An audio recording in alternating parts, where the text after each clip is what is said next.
Well, welcome back to the Piney Woods Homestead, y'all. Tractor Talk with Gary asked me to put together a little video on the Kubota L2501 DT version, manual version with a shuttle on the side, and 5 implements that I would recommend for a first-time tractor purchaser, whether you buy a Kubota or another small tractor. So I thought I would do that for Gary. I like Gary. He sent me an email the other night and asked me to do this, so I'll put one together for Gary. I think a few other channels might be doing it too, but hopefully you'll get some useful knowledge out of this little video highlighting a subcompact tractor like this, 25 horse. So guys, stick around, hit that old like and subscribe if you hadn't, and if you have, y'all, as always, we appreciate you. So y'all, before I get into implements that I would pick, that I would want, if you're buying that tractor, and you can hopefully, buying a new one, you can finance these implements in with your tractor purchase if you're not just paying cash straight out, because let's face the facts, y'all, not everybody has that kind of money sitting around. So when we bought this tractor about 4 years ago, I believe, there were a few implements that we actually put in with it. But let me go over the tractor with you real quick so you'll have a better understanding of this L2501. It is a 25 horsepower tractor. And I was concerned before purchasing it that it would not pull a 5-foot bush hog or brush cutter, rotary cutter, some people call them. So I actually, instead of talking to the salesman, I told the salesman I want to talk to your head mechanic. Large dealership, so head mechanic came out and I asked him specifically, is this tractor going to do what I need it to do? Pulling a 5-foot bush hog in head high grass if I need it to. And he assured me there is a plenty of torque inside of this little old package right here to do it. And y'all, it has. It's pulled it no problem. And I have bush hogged head high, thick grass and saplings, no problem whatsoever. But 4-wheel drive package on it. You just pull a lever that's down here beside of the seat, little red handled lever over here, gives you 4-wheel drive. I do that whenever I am getting scoops of dirt, things like that are heavy, or I need to go into a pile with a little bit more torque. I'll put that 4-wheel drive engaged, and it helps me get into the pile, get that heavy load of dirt out, things like that. No frills on this tractor, y'all. It is a basic tractor, which is what we wanted. No digital displays, anything like that. Everything is analog. The way I like it, and wish it probably still was for most things. But I was even concerned, you know, this was not the first tractor I've ever operated. Having grown up around tractors, I've been on quite a few, and I have used quite a few in work applications over the years, but I thought I needed one of those fancier deals with the joystick here coming off the side, you know, like old backhoe I used to have, things like that. I don't, y'all. I don't get fatigued at all running this loader, and I have ran this loader all day long before, moving things around, and I have no fatigue whatsoever. It's actually positioned just perfect so that your arm just kind of sits up there. So for me, no issues whatsoever there. Let's see, what else on this tractor? It does have dual brakes, so if you want to, if you're getting down to the end of a row, if you're plowing your garden or you're bush hogging, whatever, you can individually use a brake, give you a tighter turn, but that's not something I've really had to do. But if I need it to, it's there so that I can use it. Y'all, this tractor's got a beefy rear end. And I looked at a bunch of different makes of tractors before we settled on the Kubota. I like that it has a beefy rear end for a 25 horsepower tractor. Came standard with a drawbar, which you can't beat because you're going to use that thing all the time. I guess we could call that an attachment, Gary. A drawbar. You need a drawbar. You've seen me pulling around that old tobacco trailer that we have, hauling water, hauling lumber, hauling whatever. You need a drawbar so you can hook a trailer up to it. And some old implements, like old bogs, are pull type anyways if you've got some laying around, and you need that drawbar so you can pull it.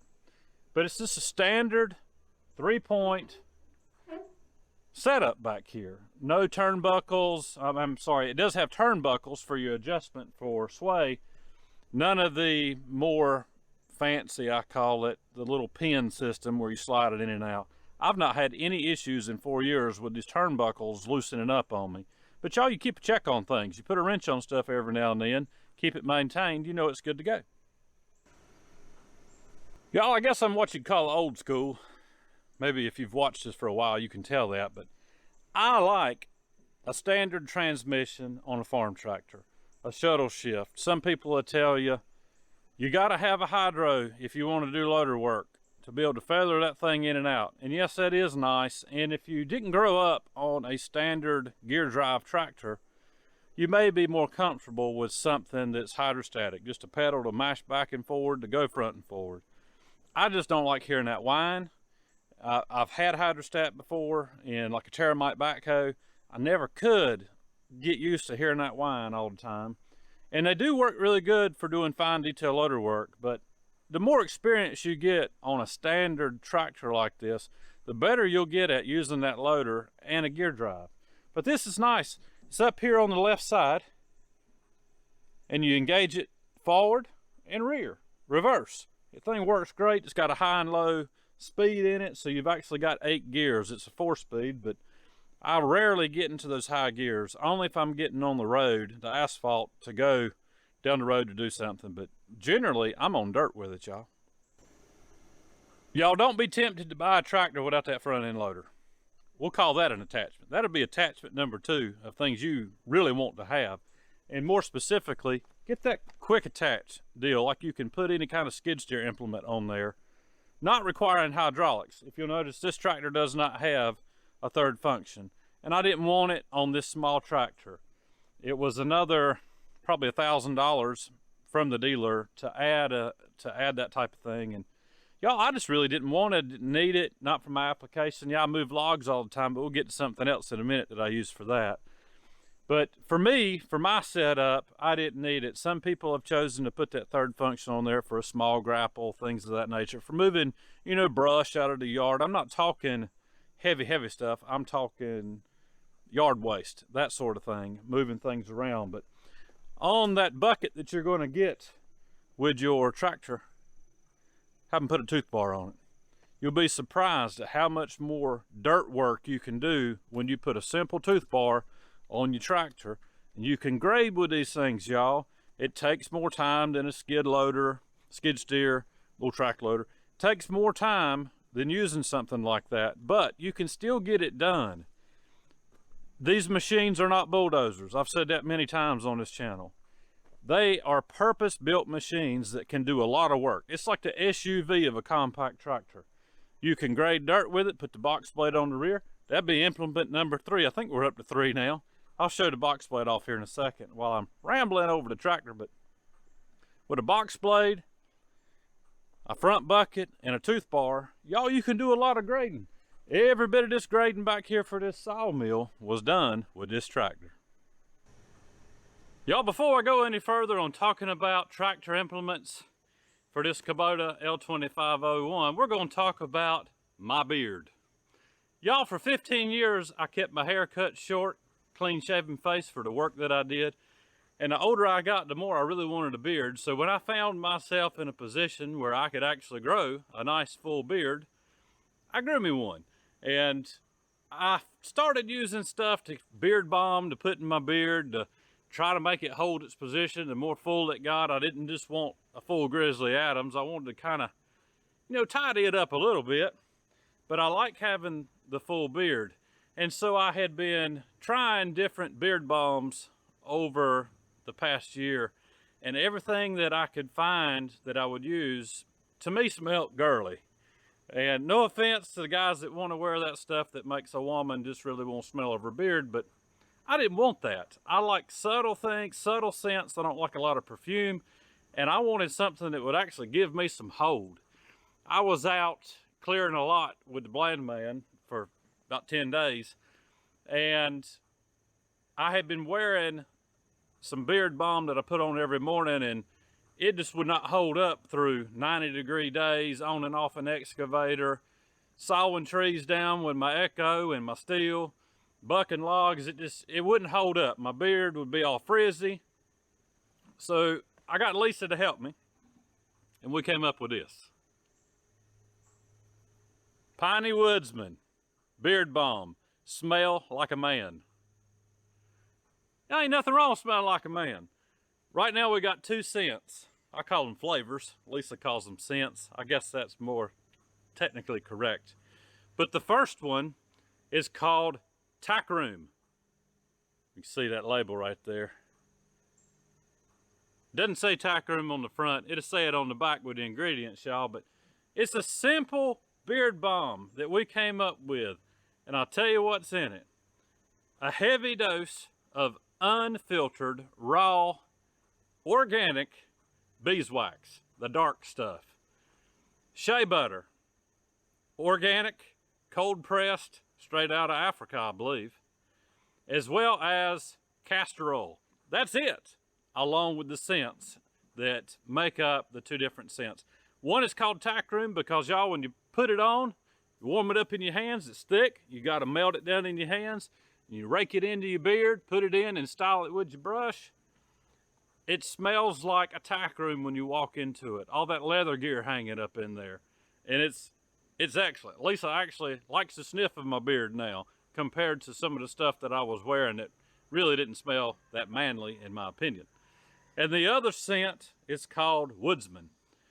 And I kid you not, when you put it on, it smells just like you have just cut down a big old oak tree. That's exactly what it smells like. If I told Lisa if I could put a drop of diesel fuel in it and sell it, I would, because I like the smell of diesel too. But for now, we got Tack Room and Woodsman, and you can only buy it in our farm shop on Saturdays. And if you're local and you got a beard or got a friend that's got a beard, Piney Woodsman, smell like a man, $10 for 2 ounces. I don't think that's a bad deal at all compared to what I have paid in the past for other products that hadn't held my beard like this. All right, back to the tractor stuff, y'all. So we'll walk down here to where my implements are. Actually, no, take you right back under the tractor shed real quick because I want to show off my bush hog. That will be implement, I think we're up to 4. I could be wrong, y'all, but I believe we're at 4. But as far as the Piney Woodsman, smell like a man, in the farm shop, Saturdays from 10 to 3. That's where you can buy it.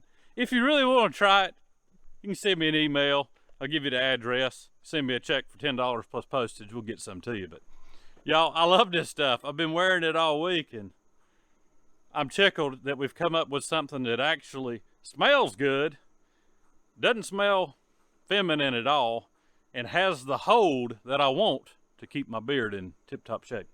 All right, let's check on my bush hog.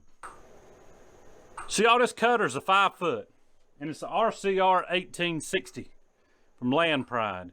And Kubota owning Land Pride, you can finance in with your tractor purchase implements. And that's what we did with this bush hog. And I believe the box blade as well, because it's a Land Pride. We'll see that in a minute. But y'all, when you are buying a bush hog, don't skimp out and get the lightest duty machine that you can. Go ahead and get something better. This RCR is a mid-grade bush hog. It's not the heaviest duty one they make, but it's not the lightest. And unbeknownst to me, when it came time to purchase these, there are no, to my knowledge now, this is what I learned, there are no gear boxes built in America anymore. This all comes from overseas, y'all. But at least they put their name on it, Land Pride, so that lets you know they are going to stand behind it. And y'all, having looked at a bunch of different cutters up close and personal, this thing has got a massive gearbox on top of it. It has not given me a moment's issue whatsoever. It's got a slip cut clutch that you keep adjusted. Keeps your tractor from tearing up the rear end if you get into something that's a little bit too rough. But you definitely want you a fine quality bush hog. You may only use it a few times a year, but when you do, it's going to be some rough stuff a lot of times that you're cutting. All right, this brings me to a good, fairly heavy duty box blade. This is a 5 foot box blade from Land Pride. It's actually the BB 1260. And y'all, it's pretty stout. Good welds on all of these equipment. All these implements that we have purchased from Land Pride have excellent welds on them. I don't know if they're robotic or if it's production. I couldn't tell you, but good welds. Haven't had any issues whatsoever with them. The scarifiers are good and stout.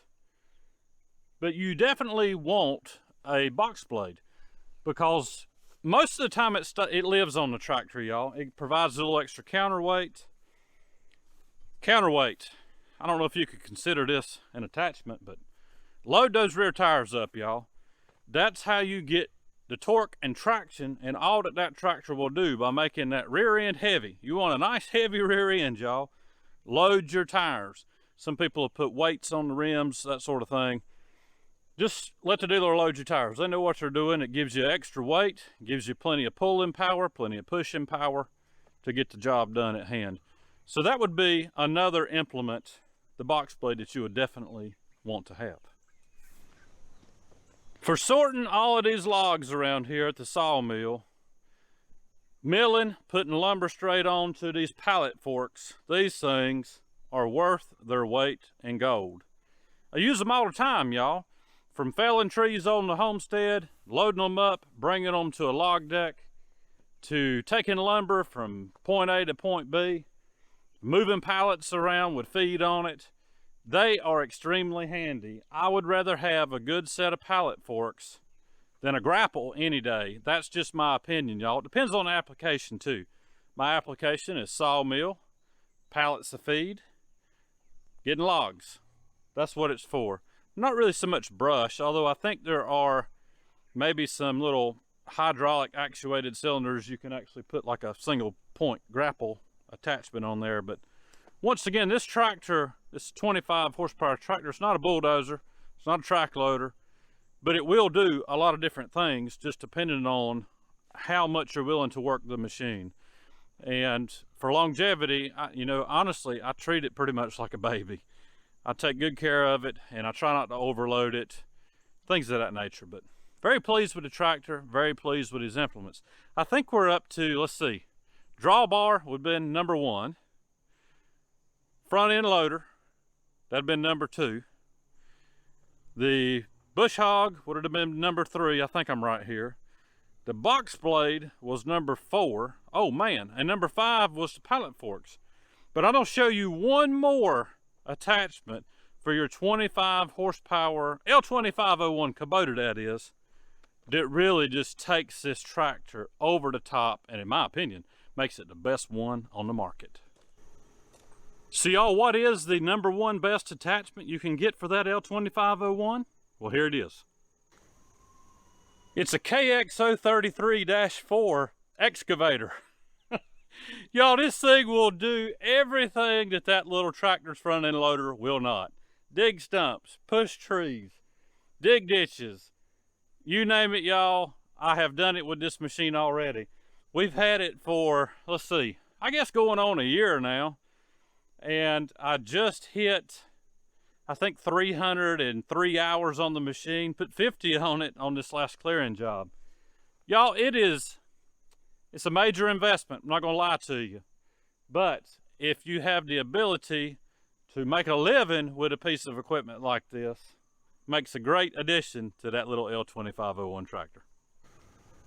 So y'all, I hope you enjoyed the little walk and talk here on the L2501 and some attachments that I would pick to go along with it if you are just getting your very first tractor. It's a great little setup for a homesteader. You got 5 acres to 20 acres, this tractor will do it. Probably even more, y'all. Depends on what you're doing. Is it woodlot? Is it ag stuff? That's why we have ag tires, because we do ag work. It's just a great little machine, guys. Y'all, thanks for stopping in at the Piney Woods Homestead. Hit that like and subscribe if you hadn't. And if you have, as always, y'all, we appreciate you. And if you want some beard balm that makes you smell like a man, get up with me.